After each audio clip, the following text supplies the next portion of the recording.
Throughout history, toy companies have released products that were shockingly unsafe for children, from explosives to toxic chemicals. These toys were downright dangerous. Let's explore some of the most dangerous toys you won't believe were made for kids. Creepy crawlers. Every kid wants to have toys. That's one of the best pleasures of childhood. But making their own toys all by themselves is every kid's unexpressed dream. In 1964, kids had confront that dream. The Creepy Crawlers was a pint-sized box that came with liquid plastics, allowing kids to pour them into molds of different shapes, making their toys themselves. But this setup had several problems, from getting extremely hot to exposing children to toxic fumes and causing injuries. Although Creepy Crawlers was so popular that it even had its own cartoon series, it was eventually pulled from the shelves. Sure, the safety of kids comes before the fun they desire. That's a really cool quote. Jot it down. Flubber came alive and a bit too pissed. Inspired by the absent-minded professor, Hasbro, the well-known toy brand, decided to create a real Flubber toy in 1963. But it didn't actually come to life. It was made from butadiene, synthetic rubber, mineral oil, and green dye. The end result? A super fun, squishy toy that can bounce, stretch, and leave cool imprints. People loved it and it sold millions. But then there was a plot twist. Kids who played with it reported skin irritation, sore throats, and whole body rashes. One poll found that 35% of kids developed a rash, leading to lawsuits and Hasbro pulling the toy that May. The scary little dolls from hell. Obviously, no one wants a creepy Chucky doll hanging around their house, especially after watching the movie.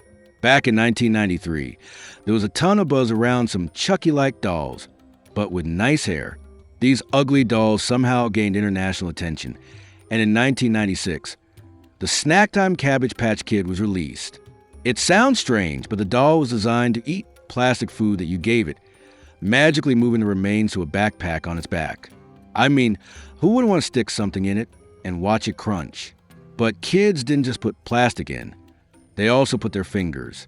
This resulted in 35 incidents where children's hair and fingers got caught in its mouth. By 1997, Mattel requested that the approximately 500,000 units in circulation be retrieved. And with that came the end of the ugly dolls. Hoverboards. Back in 2015, hoverboards were such a big deal. It was easy to see a teenager in a Batman suit riding a brand new hoverboard. While these hoverboards looked really cool, they had some serious problems. Soon, many people started complaining about the injuries they caused. Many kids used them while fiddling with their phones, which resulted in some really bad falls. Think sprained wrists and broken bones. But what was even more shocking was that some hoverboards exploded on their own. Why? Due to the insane demand at the time, Chinese factories were churning out a lot of hoverboards with very poor quality control. As a result, the lithium-ion batteries in the devices would often explode. This even burnt down a house. As a result, hundreds of thousands were recalled, and the hoverboard craze quickly faded away. Buckyball saga. There's probably no other desk toy as fun as Buckyballs. Basically, these are tiny ball-shaped magnets that allow you to twist them into any shape or design. This is really fun for kids. While they're a blast to play with, they don't make for a good snack. Sadly, kids are not so close-minded as to say, "I won't swallow my shape-shifting friend." But that's the problem. These magnets are so powerful that they can stick together inside a child's stomach or intestines, causing intense pain and vomiting blood. Sometimes, they can only be taken out through surgery that requires removing parts of the intestine. As a result, Buckyballs were banned in the U.S. in 2013, but allowed back in 2016 after a tough legal battle. So, if this is new to you, check if your kid has any of these around. Mini hammocks. If you have used hammocks, you will agree that they are one of the best outdoor sleeping products out there. But those mini versions, they can be much scarier than they look. Regular hammocks have spreader bars, those wooden or plastic bars on either end that keep them from collapsing. However, the kid-friendly versions that popped up in the 1980s and 90s didn't have these bars, which meant they could easily twist around a child. Although they were marketed to mimic sleep in the womb and help newborns with sleeping difficulties, they turned out to be a nightmare. after 12 children were strangled by these hammocks. Over 3 million were recalled in 1996. A CPSC report says hammocks in general injure or kill about 3,000 people in North America each year. Lawn darts, jarts. If you ever find this once popular toy in your grandparents' garage, the government wants you to destroy it immediately. Why? Something crazy happened in 1987. This massive 12-inch metal-tipped lawn dart, also known as a javelin dart, struck 7-year-old Michelle Snow in the head. The impact pierced her skull, eventually leading to her death. Sadly, Michelle wasn't the only victim. 2 other children also lost their lives in similar accidents. But it gets even worse. What was meant to be a simple game, where players earn points by landing darts inside a target, turned into a nightmare. Between January 1978 and December 1986, lawn darts were responsible for an estimated 6,100 hospital emergency room treated injuries. According to the Consumer Product Safety Commission, approximately 81% of the victims were children, and injuries range from punctures, lacerations, and fractures to the head and skull. But this raises a real question.